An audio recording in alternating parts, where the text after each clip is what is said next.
أعوذ بالله من الشيطان الرجيم بسم الله الرحمن الرحيم إن المسلمين والمسلمات والمؤمنين والمؤمنات والقانتين والقانتات والصادقين والصادقات والصابرين والصابرات والخاشعين والخاشعات والمتصدقين والمتصدقات والصائمين والصائمات والحافظين فروجهم والحافظات والذاكرين الله كثيرا والذاكرات أعد الله لهم مغفرة أجر عظيما رب اشرح لي صدري ويسر لي أمري واحلل عقدة من لساني يفقهوا قولي.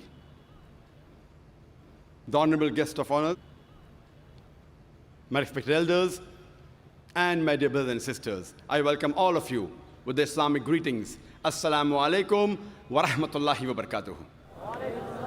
May peace, mercy, and blessings of Allah subhanahu wa ta'ala, of Almighty God, be on all of you. The topic of this evening's talk is women's rights in Islam, protected or subjugated.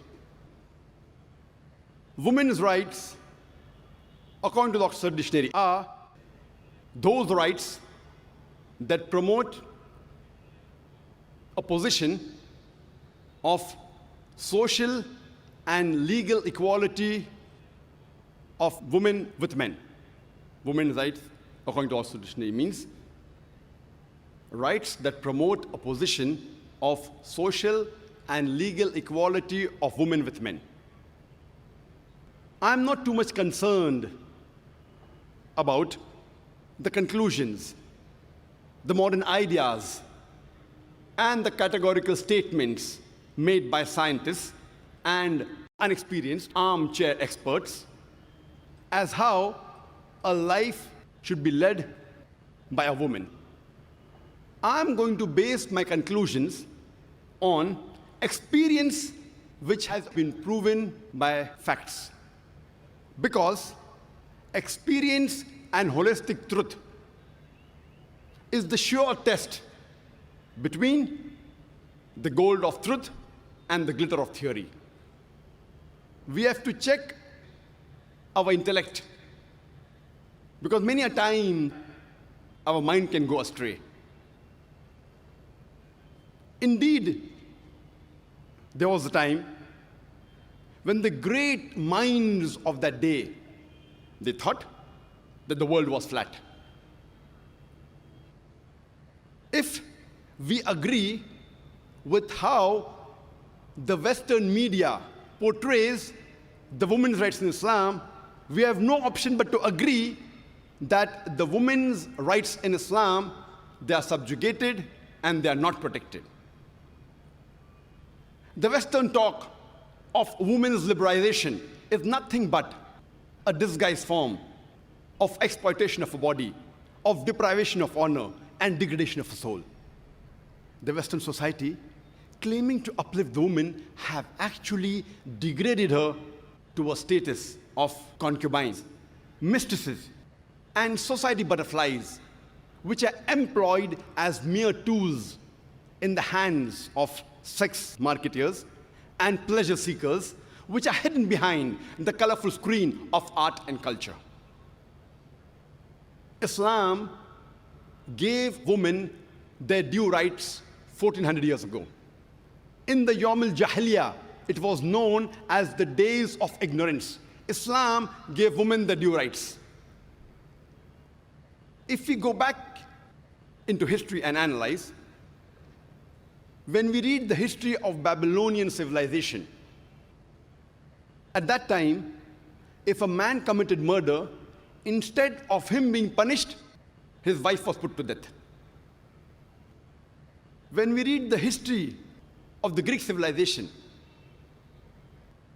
they had a mythological person by the name of Pandora, who was a woman, who was the cause of evil and misfortune in society.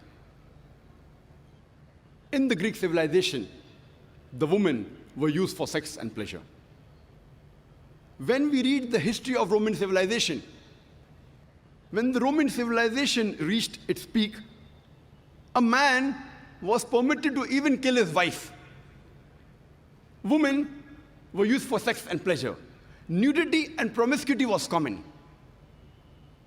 When we read the history of the Egyptian civilization,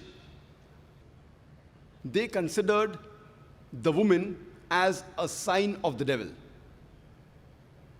When we read the Arab civilization before the Quran was revealed, very often when a female child was born, she was buried alive. Alhamdulillah. Praise be to Allah. After the revelation of the Quran, and after the teachings of Prophet Muhammad, peace be upon him, the last and final messenger of the Creator Allah subhanahu wa ta'ala, the woman got the due rights. It uplifted the status of the woman. Imagine in the days of ignorance, it was known as Yawm al-Jahiliyyah. The Arabs were the most ignorant people of that time. And after the revelation of the Quran, the women, they got the due rights. Before we discuss the women's rights in Islam, I would like to point a few things. Muslims today, approximately, they constitute 20 to 25% of the world population. 1/5 to 1/4 of the world population today are Muslims. Some Muslim societies, they're close to Islam, while the others, they are far away from Islam. If anyone wants to judge the women's rights in Islam, he should not judge according to what Muslims do or what the Muslim society does. The women's rights in Islam should be based on the authentic sources of Islam. The authentic sources of Islam are the glorious Quran, the last and final revelation of Almighty God, and the authentic Hadith of the last and final messenger, Prophet Muhammad, peace be upon him. So women's rights in Islam should only be judged and based on the authentic sources of Islam, the glorious Quran, and the authentic sayings of the beloved Prophet Muhammad sallallahu alaihi wasallam. The Quranic verses will never contradict among themselves. Neither would the Sahih Hadith. The Quran and the Sahih Hadith, they're in conformity. They will never contradict themselves.